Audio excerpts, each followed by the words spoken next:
Assalamu alaikum wa rahmatullah. Dear viewers, how are you? I hope you are well. Alhamdulillah, I am also well. অলসতা বড় ভূত কাঁধে যার চাপে সাধের জীবন তার যায় পরিতাপে। কবি জসিমউদ্দিনের রাখালি কবিতার এই পংক্তি সত্যি অসাধারণ। আবার রিপিট করছি, অলসতা বড় ভূত কাঁধে যার চাপে সাধের জীবন তার যায় পরিতাপে। অর্থাৎ কষ্টে এবং দুর্দশায় তার চলে যায়। তোমার জীবনে যদি অলসতা চেপে বসে, তুমি যদি অলস হয়ে যাও, তোমার জীবনে কখনোই সফল হওয়া সম্ভব নয়। হ্যাঁ বন্ধুরা, এই কথাটি কেন বললাম আর কীভাবে আমি শেখাতে চলেছি। হ্যাঁ, আজকে আলোচ্য পাঠ হচ্ছে স্পোকেন ইংলিশ ফর বিগিনার্স। কিন্তু কেন আমি জসিমউদ্দিনের এই রাখালি কবিতার গুরুত্বপূর্ণ দুটি লাইনের কথা বললাম? হ্যাঁ, আমার জীবনকে, তোমার জীবনকে, আমাদের জীবনকে যদি সত্যি সুন্দর করতে হয়, অলস হওয়া যাবে না। তাই তো বলা হচ্ছে, অলসতা বড় ভূত কাঁধে যার চাপে সাধের জীবন তার যায় পরিতাপে। আমরা চেষ্টা করব আমাদের জীবনকে সুন্দর সফল করে গড়ে তোলার জন্য অলস চিন্তা ভাবনা আমার একেবারে জীবন থেকে সরাতে হবে। তো চলো আমরা অ্যাক্টিভ হই এবং কীভাবে করে আমরা ইংরেজিতে কথা বলতে পারি সে বিষয়ে একটু অ্যাক্টিভ হও, সক্রিয় হও এবং মনোযোগ দিয়ে ক্লাসটি দেখো। ইনশাআল্লাহ ক্লাস শেষে তুমি অনেক কিছুই পারবে। চলো আমরা শুরু করি। আপনি তো ঢুলছেন। অনেক সময় দেখা যায় এইভাবে ঢুলে পড়াশোনা করা যাবে না। তাহলে ইংলিশটা শিখে ফেলি। আপনি তো ঢুলছেন, you are dozing. You are dozing. মূল শব্দ হচ্ছে ডোজ, DOAC, ডোজ মানে হচ্ছে তন্দ্রালু বা নিদ্রালু। একটু করে ঝিমানো বা ঘুমানো একে বলা হচ্ছে ডোজ। তো ইউ আর ডোজিং, আপনি তো ঢুলছেন। আচ্ছা, এবার শুয়ে পড়ো। অনেক সময় মা বলে, বাবা রাত হয়ে গেছে, আচ্ছা ঠিক আছে এবার শুয়ে পড়ো। তাহলে go and sleep now. Go and sleep now.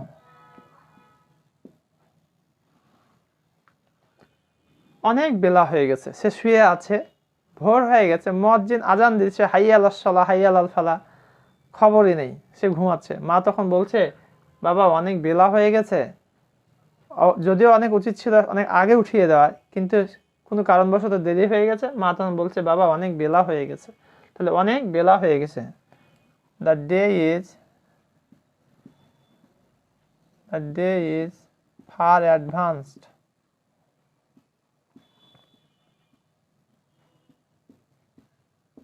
The day is far advanced, বেলা হয়ে গেছে। আপনার সন্তান কতগুলো?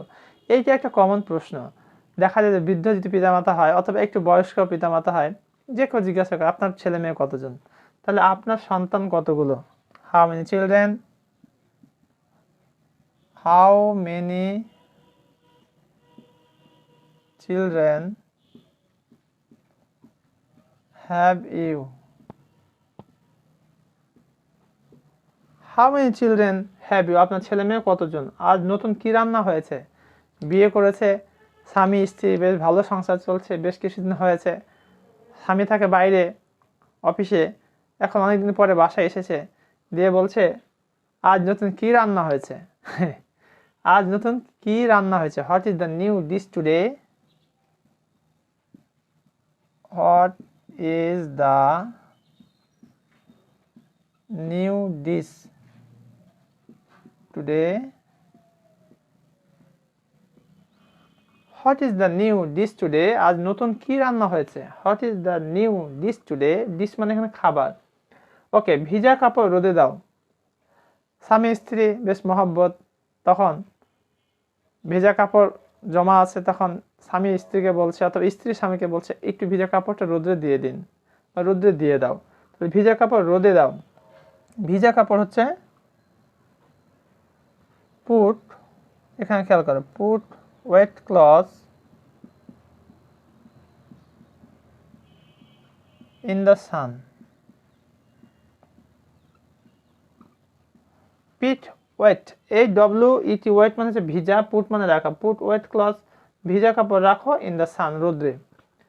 আমি তৈরি হয়ে নিই, কোথাও তুমি যাবে পিতামাতার সাথে, তখন পিতামাতা তুমি বলছো, মা আমি তৈরি হয়ে নিই, ঝটপট তুমি তৈরি হয়ে নিই, এই কথাটা তুমি ইনফর্ম করতেছো। আমি তৈরি হইনি। অথবা তোমরা দুই বন্ধু কোথাও যাবে, তখন তোমার বন্ধু বলছে যে চলো আমরা কক্সবাজারে ঘুরে আসি, তুমি বলছো আমি তৈরি হইনি। তাহলে let me get ready, let me get ready. বাক্যগুলো আমরা আবার একটু দেখে নিই যাতে করে ভুল ত্রুটি না থাকে। আপনি তো ঢুলছেন, ইউ আর ডোজিং। আচ্ছা, এবার শুয়ে পড়ো, গো অ্যান্ড স্লিপ নাও। অনেক বেলা হয়ে গেছে, the day is far advanced. আপনার সন্তান কতগুলো?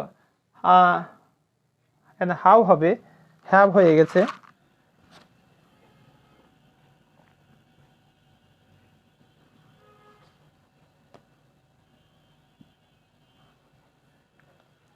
আপনার সন্তান কতগুলো? How many children have you? আজ নতুন কি রান্না হয়েছে? What is the new dish today? ভিজে কাপড় রোদে দাও, put wet cloth in the সান।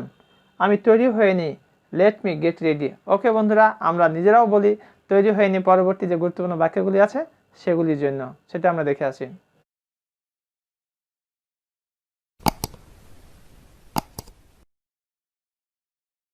এবার আমরা 8 নম্বর বাক্য থেকে একটু খেয়াল করো। তুমি খুব দেরি করছো। হ্যাঁ বন্ধুরা, অনেক সময় দেখা যায় যে তুমি বা আমি অফিসে যেতে গিয়ে মানে কারণ হয়তো একটু আছে কিন্তু অনেক দেরি করে ফেলেছি, তখন বস বলছে তুমি খুব দেরি করছো।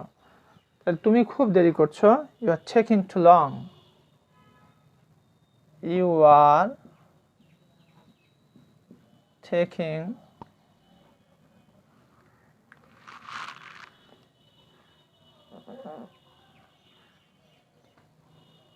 you are taking too long, you are taking too long, তুমি খুব দেরি করতেছো। আসুন আপনি স্বাগত, মেহমান আসছে, বলছে আসুন আসুন আপনি স্বাগত, you are welcome, you are welcome। আমার ঘুম পাচ্ছে, এটা প্রেজেন্ট কন্টিনিউয়াস টেন্সে আছে, কিন্তু ফিল অনুভব করা, I feel drowsy, I feel sleepy, I am feeling sleepy, এটা কন্টিনিউয়াস টেন্স করা যাবে না, কারণ কিছু ভাব রয়েছে যেগুলো কন্টিনিউয়াস টেন্স করা যায় না, যেমন ফিল, লাইক, লাভ, এই ভাবগুলো। তাহলে আমার ঘুম পাচ্ছে, I feel sleepy, I feel sleepy. অথবা ড্রাউজি, আই ফিল স্লিপি অথবা ড্রাউজিও বলতে পারো তোমরা। ওকে, ভেতরে কেউ নেই, ভেতরে কেউ আছে, তখন উত্তরে বলছে যে ভেতরে কেউ নেই, there is no one inside, there is no one inside. ভেতরে কেউ নেই, there is no one inside. আপনি আমায় উঠিয়ে দেননি কেন? হয়তো তুমি তোমার বন্ধুকে বলেছিলে অথবা কাউকে বলেছিলে অথবা মাকে বলেছিলে যে আমাকে 10টার দিকে উঠিয়ে দিন, তখন উঠিয়ে দেয়নি, তখন তুমি বলছো যে আপনি আমায় উঠিয়ে দেননি কেন? Why did you not wake me up, why did you not wake me up, আপনি আমায় উঠিয়ে দেননি কেন? Why did you not wake me up. দরজায় কে ধাক্কা দিচ্ছে? হয়তো কোনো আগন্তুক আসছে অথবা অন্য কেউ আসছে, ধাক্কা দিচ্ছে, তখন বলছে কে দরজায় ধাক্কা দিচ্ছে? Who is knocking at the door,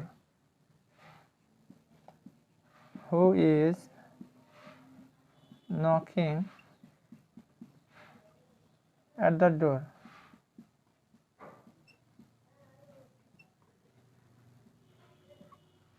who is knocking at the door. Okay, আমি সকাল থেকে বাইরে ঘুরছি, সকালে বের হয়েছে এখনো বাসা যাওয়ার খবর নেই, তখন বলছে আমি সকাল থেকে বাইরে ঘুরছি, I have been out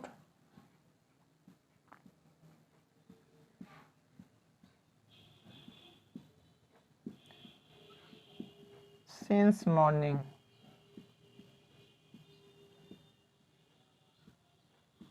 I have been out since morning. এবার আমরা পুনরায় বাক্যগুলো একটু দেখে নিই।